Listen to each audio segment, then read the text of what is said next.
Do-do-do-do. Do-do-do-do-do-do. Beat you to it. Thank you, Steven. Thank you so much for putting that down. We're going to have to get that professionally done, almost as professional as this podcast is about to become. What's up, Stephen Campbell? What's up, Franqi French? We got episode 5, nonprofits. Let's go. Let's do it. I prefer to call it episode fizzle, Stephen, if you don't mind. That's outside of my realm of whiteness. Thank you for not trying to appropriate my culture. I appreciate it. It's one of the things I like most about you. I'm doing my best. I'm I'm excited for who we've got today. We've got Oliver Scholars in the house. Do you know why I'm so excited personally? Because I got to speak with Dr. Moss not too long ago. Number one, she's brilliant and wonderful. But when we emailed to ask them to come back and come on to the podcast, she was like, "I'm in!" exclamation point. And when people are excited to hang out with the nonprofits, it makes me feel good in my heart. I like that your reenactment of her typing is like this. Like she's got like lobster claws that she's. Well, you know, I'm not good at imitations. You know that. You know, I'm not good at reenactments. I try my best, but I don't know. This isn't how you type. That's not how I type, but that's not, who am I to tell you that that's not the way to do things? I mean, I feel like she's so advanced that she's melded her hands into just one singular tool. And then it's like almost like a Swiss Army hand. And then whatever she needs, it'll just flip out of the side of one of those hands. Bam, bam, bam. Like if she's eating sushi, bam, chopsticks. Not to pop this bubble, but I think all hands are pretty much Swiss Army hands. You can just do all sorts of things with them. And if you want to make them chopsticks, that's not outside of the realm of possibility for most hands. You can just do this situation. My point was that she's better than us. That's what I was trying to do. Okay, agreed. I was driving. Agreed. And our audience will find out very soon why we believe so. So Oliver Scholars here in New York City and surrounding areas focuses on Latino and Black students that have lots of promise, that are in underserved areas. And so really excited to talk to them about the work that they're doing, about how they're making an impact and how they're on the show. Well, we just make people laugh, and then we just hope that we can work with people that make as big of an impact as these guys are making. So let's be honest, Stephen. Let's be honest here. I make people laugh. You're like window dressing. Yeah. I'm like a prop. You're a prop. I love you so much. You muted yourself, Franqi. I did, because where I live literally right by the Pentagon, and the presidential helicopters, like the government helicopters, fly through here all the time. And you've seen these helicopters, right? Oh yeah. They're like spaceships. Like they're not regular helicopters. They're like helicopters inside of helicopters. Like their rooms got rooms, you know what I mean? And they make a massive amount of noise. So I was yelling to my sister, asking her very nicely to close the window for me. Cool. Yeah. Well, shout out to the Pentagon. If you're this close, you know they're listening. Well, doy. Hey, Pentagon. So we got some people streaming. We got some people listening to the podcast. We got people watching on YouTube. And then shout out to the Department of Justice. True story. What was my education career when I was in intermediate, elementary, high school? I wish I had an Oliver Scholars. I didn't grow up in an underserved community. I grew up in an overserved community, and I was one of maybe one Black family. And so I don't know if you've heard that phrase, "Kids are cruel." Have you heard that phrase? I mean, I understand the principle. Oh my God, Stephen, you've heard of nothing. Well, there's a common phrase. The phrase is, kids are cruel. People say it to kind of wash over their kids' bad behavior, right? Sure. But did you know that it's derived from an ancient Aramaic term that loosely translates to white kids are fucking monsters? Have you heard that? No, I have not heard that exact interpretation either. I used to get this is how bad I would hide in the bathroom at lunch. Seriously. And I would eat my lunch in the bathroom. Like gross. You also did the act out like this for eating lunch in the bathroom. You know what? I think I low key, maybe high key, want to be a Tyrannosaurus Rex. I feel like, and and claim my childhood back. But seriously, I used to get terribly bullied, and I'll never forget. I grew up Muslim, right? My family was Muslim, and like my first day of kindergarten, and my older brothers and sisters too, we had to go in a full hijab, right? Which is fine, but not in white suburbia in the 80s. Like it's that it was not, no one knew what that even a Muslim was. Like that wasn't even a real thing. And we weren't just like regular Muslims. No, that would be too easy to explain. We also didn't eat meat, which I don't know if you know this, but like back in the, like it's cool now. Like, oh my God, you're vegan? Oh my God. But like back then it was like, you were like an alien. Like you don't eat meat. What's wrong with you? And then like people would beat you up because you didn't eat meat. Like it was very weird. And one day, this is a true story. It's not even a joke. This is a true story. One day, I'm left home alone because that's what you did back in the day. You left your children, regardless of age, you just left them home alone. And I want to say I was 8 years old. I was in 3rd grade. And what I would do whenever I was left home alone, I would snoop through everybody's shit. Like that's what I would do. I would go room to room, like the Grinch that stole Christmas. And I would just snoop through everyone's things and take whatever it was that I wanted to stockpile in my room and play with later.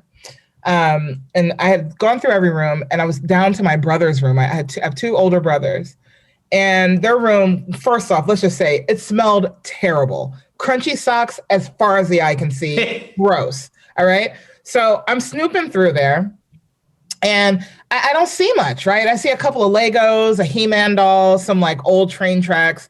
But then as I'm leaving, I'm like, ooh, I should look under the mattress. And you remember Pulp Fiction? Remember that scene where they pop the briefcase open and the light shines out? Remember that? This was exactly like that. I lift the mattress up and it was like, hallelujah. There were porno magazines under there and packets of lunch meat. I kid you not. Gross. That's the trifecta. I was very like, ka-ching. Yeah, was it hot mattress meat? Sure, but I had never eaten meat before. I'd never eaten meat before. So to me, this was like I had found like a secret treasure trove of Wagyu filet mignon. You know what I mean? Like it was like the upper crust, upper echelon of meat to me. And so I went and I grabbed my strawberry shortcake backpack and filled it to the hilt with meat and porn. Gross. I kid you not. I kid you not. My books, I don't need those. School supplies, what's that for? I didn't know how, Stephen, but I knew this was going to make me popular at school. I didn't know how, but I just had a feeling because they were cool, right? So I fill up my backpack. Next morning, I'm out the door, like 6 a.m. I'm gone early. Nope, don't eat breakfast. And I'm out the door. I'm walking to school, and I'm feeling pretty cool, right? And I'm like walking down the street, like you can tell by the way I use my words. I'm a woman's man. No time to talk. You can't look. I'm very excited, right? Like the worst Oscar Mayer Wieners commercial ever. The worst one. And I'll never forget. I sat behind one of the houses on my way to school, because I had never seen porn before. And when I opened my backpack to check out the porn, I was like, oh, snap. There's lunch meat in here. I could try meat too while I'm looking at the porn. It's just nothing good happens in this story, right? So I'm sitting on the side of some random white person's house, pack it up, and it's not even like the good lunch meat. It's not even like deli meat. No. You ever been so poor that you had to get like that lunch meat in the plastic containers? It's like in a plastic Ziploc bag, and it's super, super thin, and it's oily and salty. Where they've got bologna, but they spell it phonetically. Bologna? Yeah, yes. It's with a Y on it. Yeah, it's like an N-E-Y. Right. And it's so thin, you can't like actually pull it apart. You just got to kind of rip chunks off of it and like smash it down into the bread. It was that stuff. But when I tell you it tasted like filet, like, oh, I was like, I remember opening and going, oh, and then I pulled off a chunk and I was just like, and I'm licking my fingers. Gross, right? And I'm looking at the porn. I was horrified, but I'm like, if I want to see porn, I know other 8-year-old kids definitely want to see porn. So I got to school and I found Dwayne Tenney. Dwayne Tenney, I'm using his real name. You know why? Because he was awful. He should not have been with the rest of the kids. He used to terrorize us. He would spit at people and throws. He was horrific. All right. But I'm like, hey, Dwayne, psst, come here. And Dwayne comes over and I open my backpack. And again, the light, hallelujah. And I'm like, look, I'll give you a whole page for free. Tell all the other boys, meet me at my cubby in 20 minutes. And I was at my cubby selling a peek for 10 cents and a page for 25 cents. What? Entrepreneurial? Yeah, I think so. And I was just at the cubby like a peek, a page, a peek, a page, a peek, a page, a peek, a page, a peek, a page, a peek, a page. By lunchtime, I was a freaking porn mogul, dog. By recess, I was suspended. Why? Because white people tell. And that's all I really want to say about my educational history. Yeah, it's all about the soft skills that you learn in school is really what it's all about. So I grew up in about a 50-50 white and Mexican area around LA. And so my first friend ever in preschool, his name was Ricky. And Mexican dude that, like, you know, it was like my intro into Mexican culture. I met my first went to like, you ever go, like, you lived in LA for a little bit. Do you ever go to like a cookout like with like a Mexican family? Just tons of carne asada, tons of just tequila, and it was wonderful. But so when I was growing, corn? What's that? Did they have the corn on the stick? Yeah. Oh, yeah. That's my jam in the summer. But so when I was growing up, there used to be happy hour car chases, right? So I need you to explain that. So around LA, there around 4:00 in the afternoon, a car would be taking off from a police officer. There would be a helicopter watching. And it was like, I have these fond memories of me prepping dinner with my mom at like 9 years old and just watching car chases. And you would always root for the bad guy, right? Like you wanted the guy to get away, and you just kind of had the police, of course. Well, and you just kind of want the underdog to win. Like, you're going to start a chase in rush hour in LA and try to get away from the police. Like, good luck, dog. And so one day I'm watching, this dude is in and out with a little white Civic, and I'm just like, this dude needs to get away. And so what I came to find out was he had just murdered Ricky, right? And so Ricky was like playing like GoldenEye, like a first person shooter game in his living room, and then somebody came and first person shooted him. And so this is your friend? Yeah, it's Ricky. It was the first friend that I had. Oh, and my God. You had a very different education experience than I had. Yeah, lots of death. And so so Ricky, so basically it was over some gang stuff, right? So Ricky's sister was dating a dude that was high up in West Side Locos, and so she dumped him. He came, and that was the retribution, I guess you would say. That's crazy. And so I was watching the car chase, and I'm telling you, it ruined car chases for me, Franqi. And so so because of that, so that was in 7th grade. And so that was my first friend that was killed to gang violence, but like a lot were to come. And so, I went to the funeral, right? And so like, I was basically the only white dude at the funeral. And, that was when I first got into giving eulogies. So like, I give a mean eulogy, right? It's a very basic format, right? I don't mean to interrupt you, but you said this is what you got into, which leads me to believe this was like the first of many eulogies. Yeah. I've given 20 something eulogies, but so there's a format, right? So you give a story about the person, and then you say a characteristic that story tells you about that person, and then how everybody's going to go off into the world and take that characteristic to live on with that person, right? And so it like, I equate it to like almost like the open mic comedy scenes where I watched people go up and give the eulogies. And like, while most of it was in Spanish, I could still tell like these guys' public speaking is not great. I'm gonna go up there and I'm gonna go show them how a eulogy is really done. And so that was the first eulogy.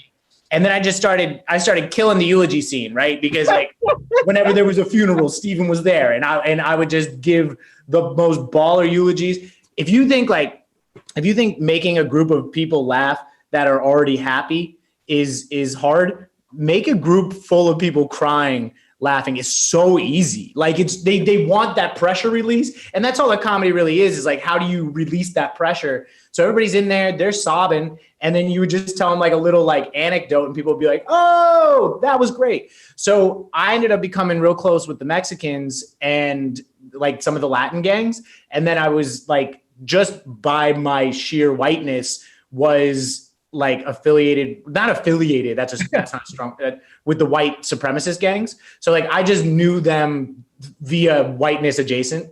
And so I used to have to like mediate fights between the Latin gangs and the white power gangs. I just see you in a suit and tie with like a briefcase. Walking between the two of them. I wish it was that formal. No, we would drink King Cobras behind the gas station, and then I would go up to the whites afterward or before, and I'd be like, "Here's the deal: no knives, and just like one-on-one fights." Yeah, and so like I would like pat people down before the fight started, and just like kind of like take. Shut up. So I don't know what that says about me, but that is kind of the schooling that I grew up around. So in that school, only 40% made it to senior year. Only 23% of them went to college. I'm sure you had a death toll as well.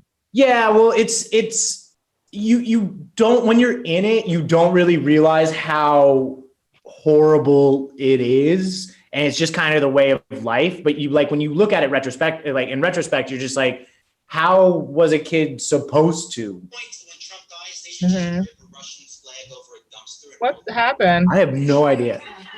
The Latin Kings heard your comments and they're like, allegedly, Stephen, allegedly. So now they're coming through your speakers. But you know what the interesting thing is?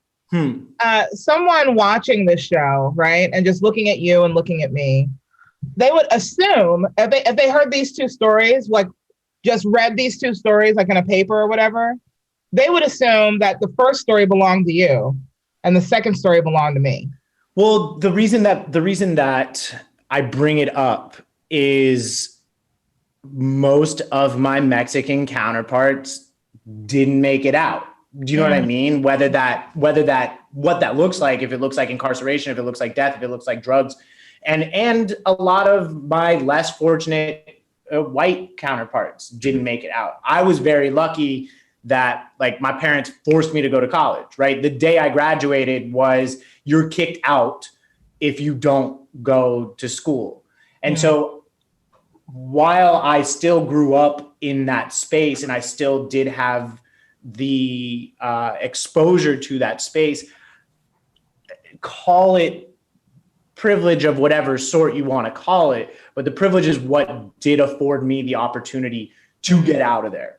And I do know like my city, 2013-14 was most drug overdoses per capita of any city in the country. A shout out to Simi Valley if anybody's listening. We got the Ronald Reagan Library and lots of drug deaths. It's the war on drugs and then and drugs won. Okay. Yeah, right.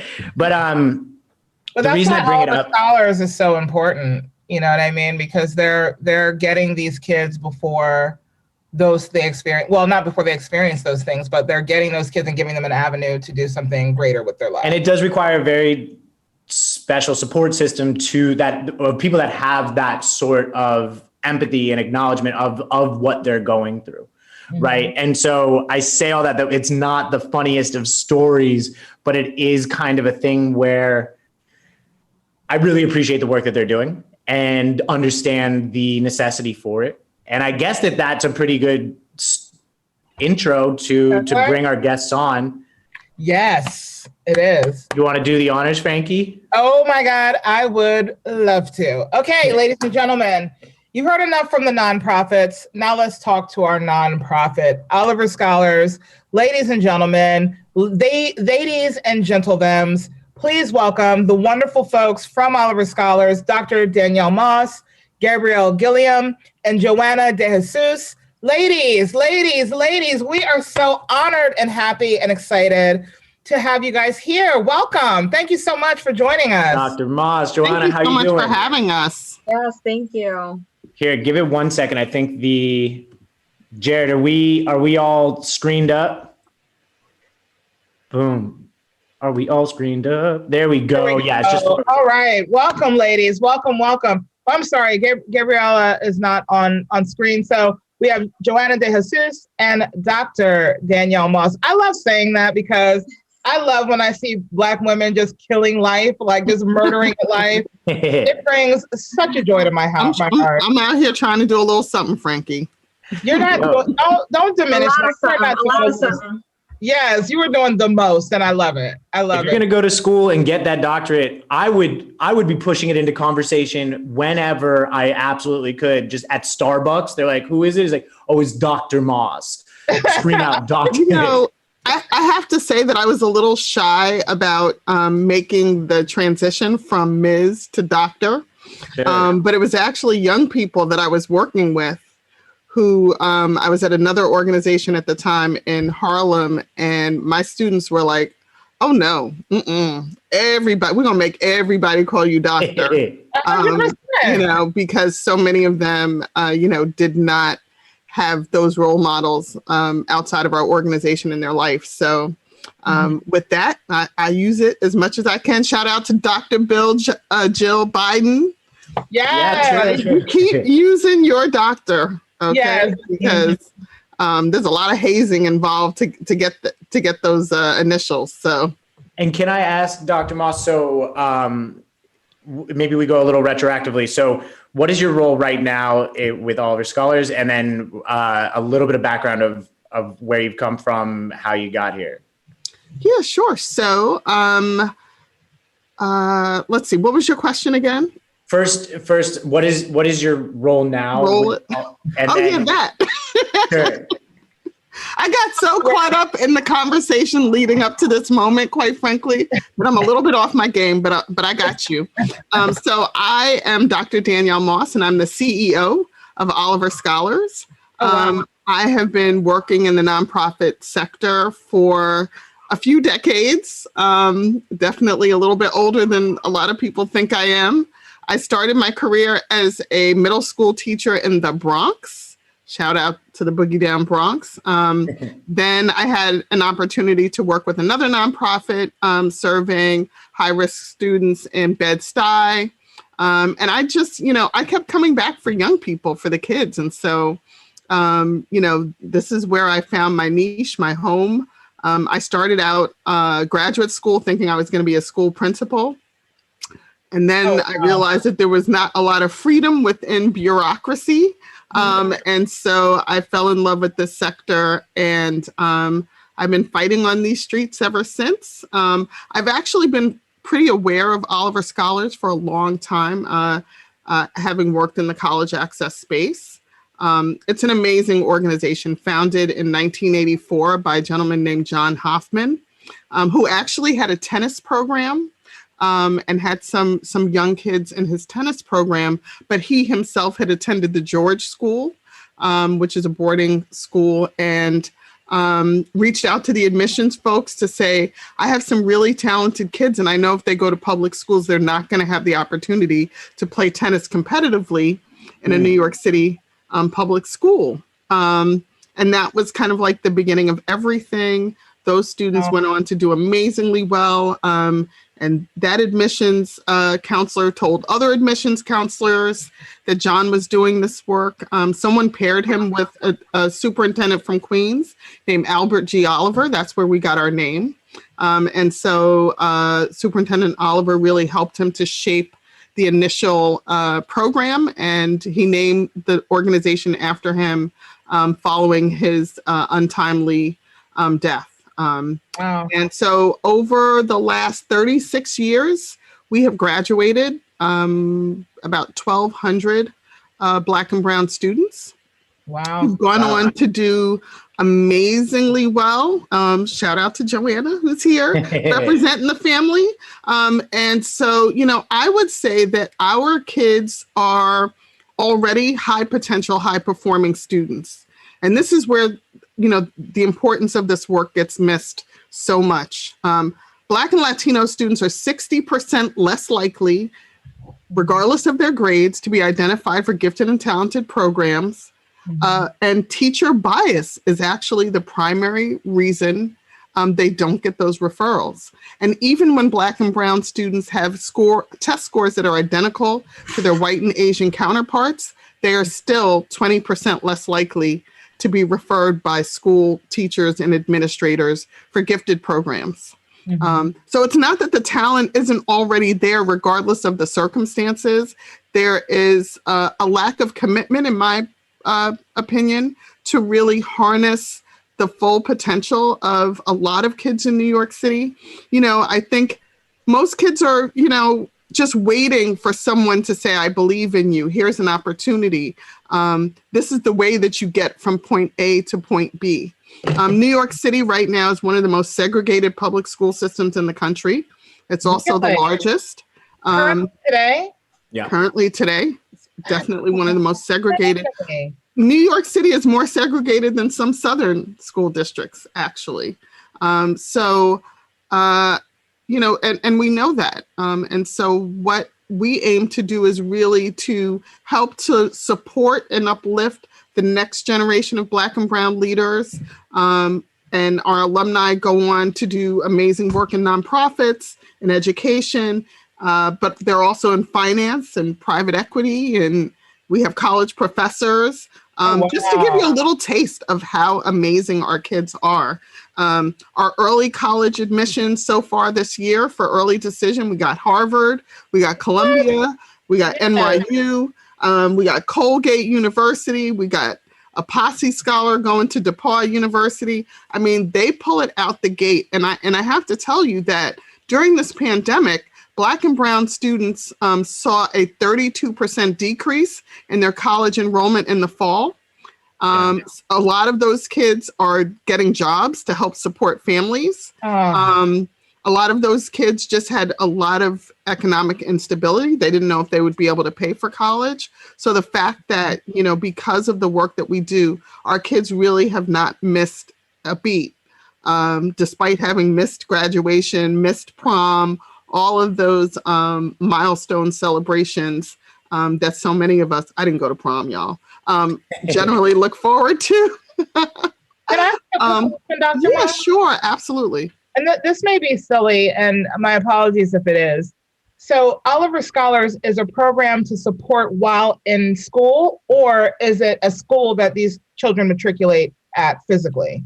That's a great question. So we identified gifted and talented Black and brown middle school students, and then we work with them through middle school to help them get into the nation's most competitive private day and boarding schools. So about 50% of our kids are in boarding school, and about 50% of our kids are at either day private schools or public schools.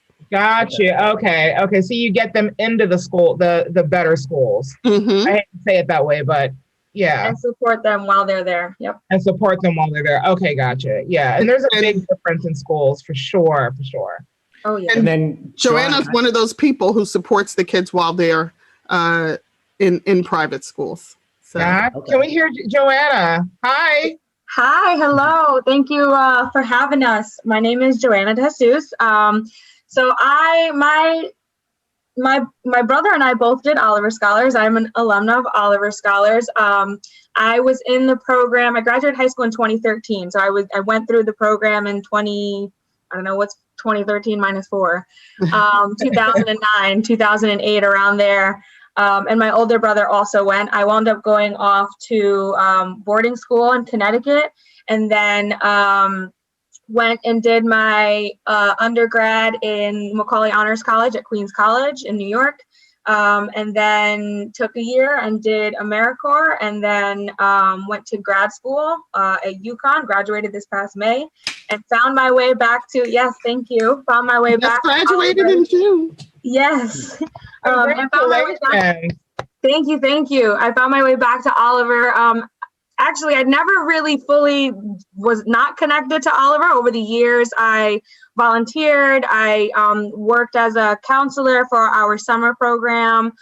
Just always remained connected. And in November of last year, I became a part-time employee as a scholar counselor on the scholar services team, and went full-time when I graduated. So I'm on the scholar services team as scholar counselor, which means essentially once our kids are placed, our scholars are placed, I get a caseload of my own kids, and I check in on them holistically, not just academically, and make sure that they're supported, right? Because we not only do the academic preparation and support them there, but we also want to make sure, because of that transition, we've talked so much about the fact that they're coming from public schools that are oftentimes predominantly Black and Latino, and then they're transitioning to predominantly white institutions. And so we kind of have a lot of conversations about identity and microaggressions and all the things that they may potentially face when they attend their new schools. And we really have those conversations. Actually, starting in their 8th grade year, I also teach a class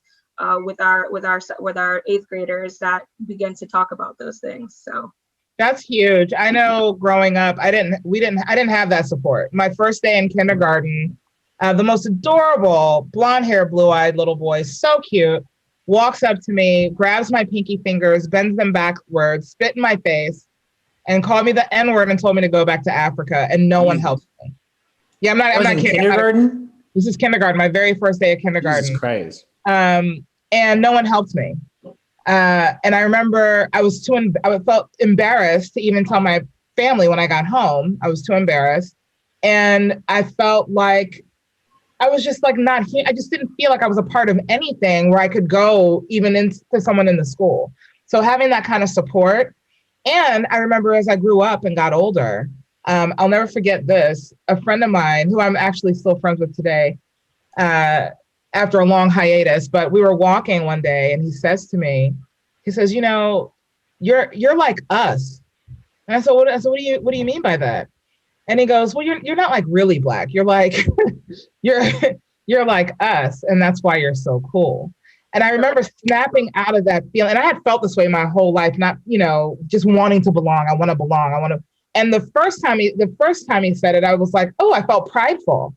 Like, oh, he thinks I'm like them. Then when he reiterated it, and I was like, well, that's no better than being like, I remember feeling shame and hurt and anger and, just enraged. So having that kind of support, that cultural support is huge. It's huge. It directly affects your ability to do well in school, for sure. So that's amazing. I think it has everything to do with how you see yourself as a young person. And it's so interesting because, when I went to independent school, it was kind of like, oh, look at this great opportunity there. Good luck. Right. And I think, what I did have in the secret sauce was a mother. So, my first school experience was actually a Black nationalist elementary school. Oh, wow. And I always tell people that my early education wasn't about anti-whiteness. It was more about the absence of whiteness being centered in my education. It's really centering the experiences, validating the experiences and contributions of African Americans in a way that built a foundation that for me has been unshakable. But I think if you don't have that kind of intentional preparation, when you do experience things that are wrong, don't sit well with you, you have no way of responding appropriately. Mm-hmm. We did that with my daughter, not sending her to that type of school, but in home. I remember she was probably in 2nd or 3rd grade and she came home very upset. And she told me, Steven's laughing because he knows my daughter and she's a very interesting human. And she came home and she was very upset and she said, Mommy, I didn't like the way they made me feel when they were talking about slavery in class today. And I never put that my finger on that, because I always felt the same way too. When they were, because that's the moment when everybody looks at you. At you! I just couldn't wait to say it. everyone in the class turned around like, so what's slavery like? You know what I mean? It's like they legit. Been there, done that. Right. But I had never been able to verbalize that or really even, she's way smart. I wasn't that bright when I was younger. She's way smarter than I was. Anyway, she says to me, she goes, I want to know more about Black history. Can you be my Black history teacher? Oh, that is epic. Yes. That's crazy. So I hope you're handling your business, Franqi. I mean, handle your business.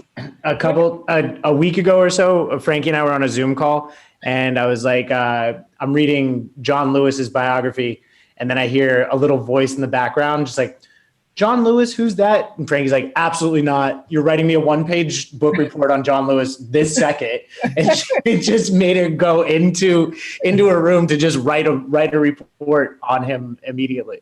Because I bought her, she has his whole graphic novel. She got it when she was in like 5th grade. And so she knows very well who he is. And I'm like, for you not to recognize that name when you hear it, I'm not doing my job and you weren't listening. So I need you to go drop me down an essay real fast. She did it, Stephen, by the way. She did it. It was very good. Yeah. It was Joanna, do you want to talk a little bit about SIP? Because the curriculum does a great job at addressing all of that. I was just gonna share too that I grew up in a household that, I mean, I'm Puerto Rican, or rather New Yorican.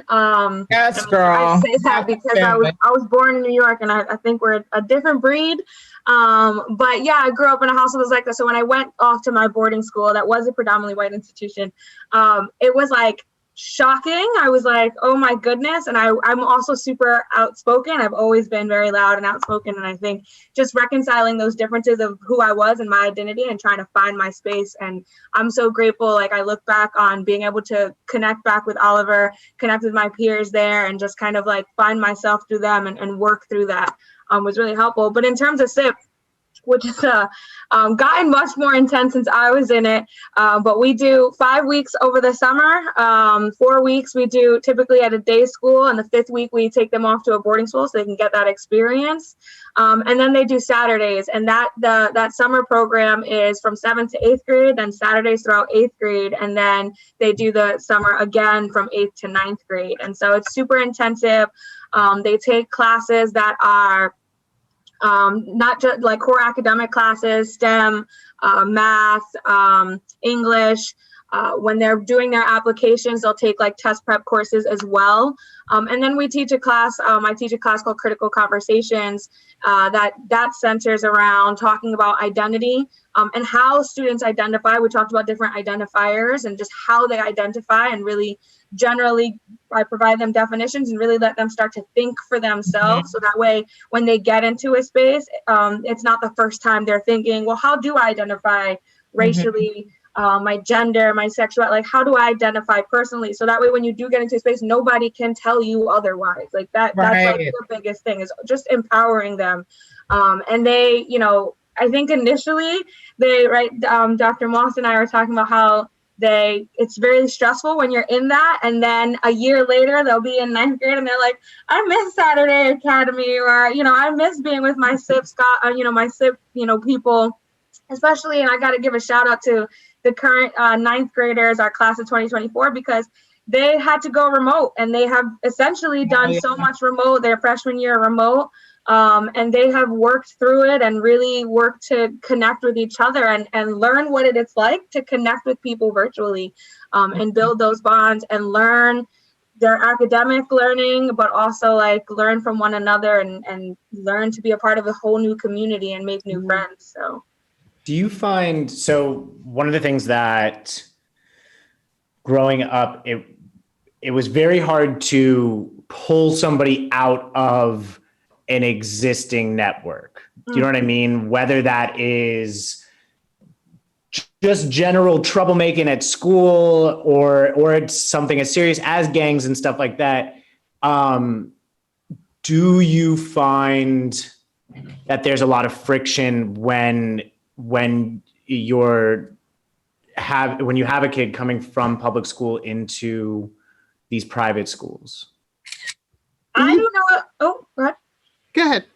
No, I was going to say, the first thing that comes to mind is one thing I know, I think about my caseload of kids that I've worked with, is they want this. Like, they are thirsty, they are hungry, and they put the work in.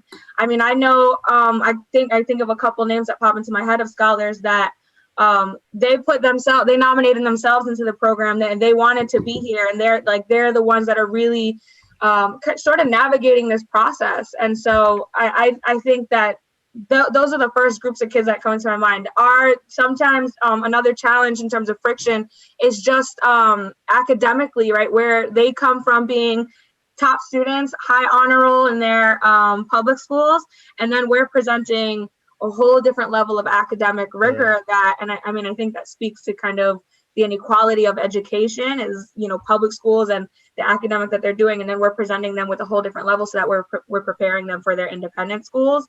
I think there's friction there, is like the realization that like you are probably going to get an F sometime during your high school career at your independent school. Yeah. How do you pick yourself up from that? How do you ask for help when you need help? But yeah, that's where I see those areas of friction, Dr. Moss.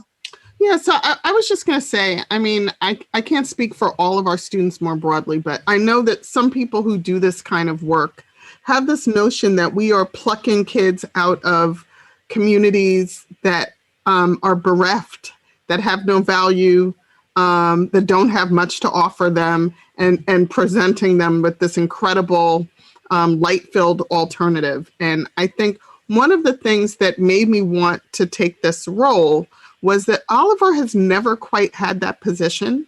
We are built on 3 pillars: leadership, scholarship, and service.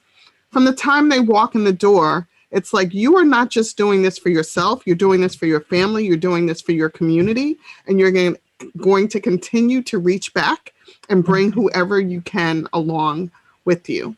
And I think in some ways that can seem a little bit heavy, but the reality is that these kids are coming to us already with some potential, right? So there's something good happening in their communities, happening in their families, happening in their schools.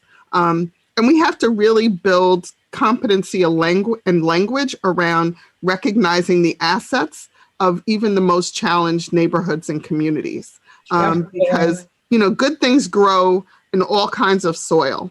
For sure. And so we want people to not have a sense of shame about the fact that they don't have the same resources. Because I think, sometimes for our kids, class is much more unnerving than the racial and cultural differences, right? Mm-hmm. We are talking a level of wealth, the likes of which most of our kids have never, didn't even know existed. Mm-hmm. And so, making sure that they feel whole, feel centered, and understand that they come from something rich and valuable, regardless of their financial circumstances, I think is a really important lesson to impart. And I think that's why so many of our alumni go on, if they're working in the corporate sector, they're volunteering in nonprofit organizations, they're giving back. As an organization, our kids just did a virtual sing-in for a nursing home in New York City. So it's this idea that, yes, you're getting opportunities, but you're always thinking about how to bring value back to your community. I love that. I think we have about 4 minutes left. So what I would love if you guys could share, where can people find Oliver Scholars? How can they donate? How can they get involved?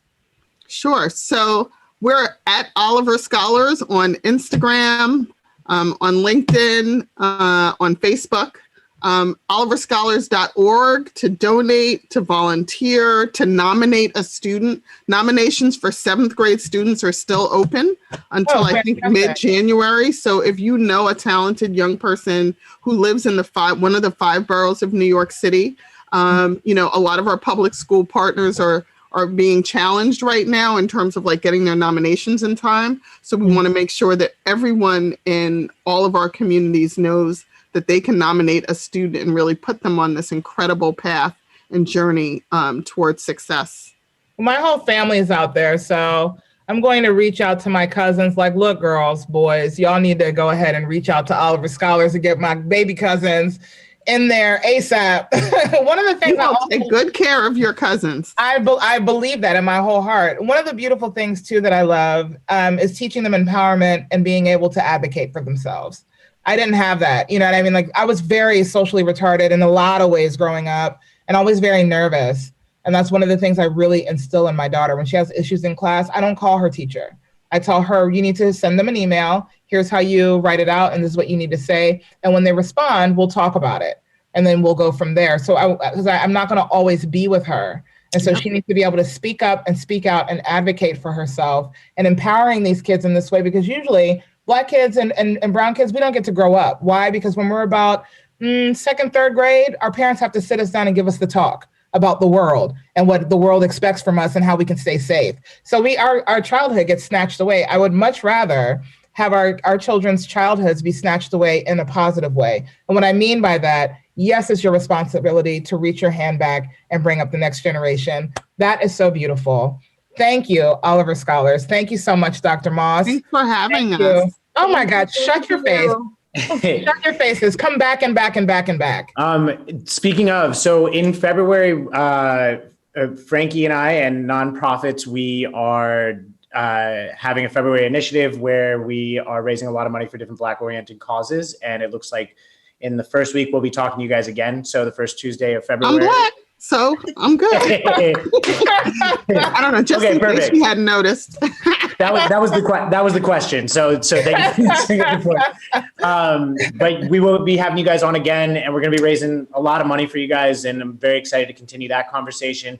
I think we're only scratching the surface about this episode, about the work that you guys are doing, but I'd love to get a little bit more into the environment that creates the environment that exists that has been created by other external forces and what we can kind of do together to combat those a little bit.